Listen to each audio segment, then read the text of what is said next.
Joining us now from Temple, Texas, is retired Colonel John Galligan, defense attorney for Major Nidal Hasan. Good morning, sir. Good morning, sir. You had the opportunity to meet with your client yesterday at the hospital in San Antonio. Is he coherent? He is coherent. I met with him for about 30 minutes after I received assurances from the attending medical staff that that visit wouldn't interfere with his medical condition. Does he know what he is alleged to have done? Well, I haven't even seen a formal charge sheet. Obviously, he's aware that he's a suspect in the incident that occurred at Fort Hood, but there are no formal charges that I could discuss with him. I haven't even been in receipt of a formal charge sheet yet. I understand. You said yesterday you don't think the major can get a fair trial. Why not? Well, I don't know if I said they can't get a fair. I think that would be difficult to achieve at Fort Hood, given the national media attention that's been focused on the Fort Hood community. Today we're going to have the Chief of Staff and the President of the United States here.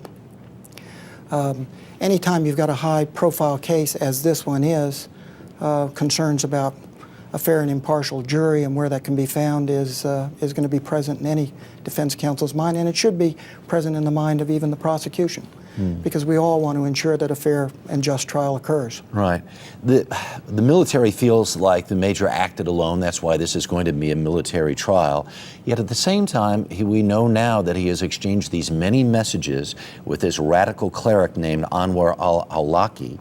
Awlaki said over the last couple of days he called Major Hasan a hero. He's a man of conscience who could not bear living a contradiction of being a Muslim and serving in an army that is fighting against his own people. Are you satisfied that Major Hasan acted by himself? I'm not going to get into any of the details of the the specific charges. I've heard on national media some of the statements that you've just made, but again, until I see actual evidence and proof. Many times in cases like this, there's a lot of misinformation that's put out, factual statements that are made that are later demonstrated to be not true.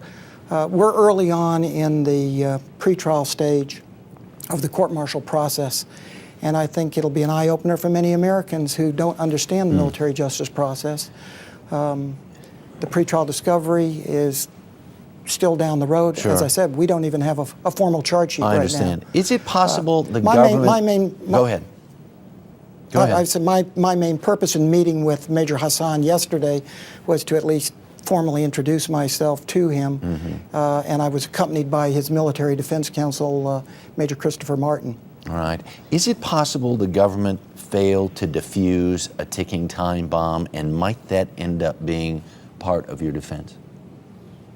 Well, again, I think it's premature to really make any statements about that. All right. My understanding is that the investigation is still active and ongoing with CID and maybe with the FBI. One thing is clear is before we have a trial, all of that information will be shared with the defense, and we'll be able to carefully evaluate it and weigh it in terms of the charges that we ultimately see and any defenses that it might give rise to. You were hired by Major Hasan's family. What was their goal in speaking with you? Well, I think they want to ensure that he receives, as a criminal suspect in the military, a fair and impartial hearing. And I think anyone who is touched by the criminal justice process, whether it's military, civilian, or federal, or state, want to ensure the same thing. And what I wanted to assure Major Hasan was that in my role as a civilian counsel, together with the TDS counsel, that's Trial Defense Service counsel that accompanied me down there, that we were going to ensure that all of his rights under the UCMJ were respected. Colonel Galligan, we thank you for your time this morning. Do appreciate it, sir.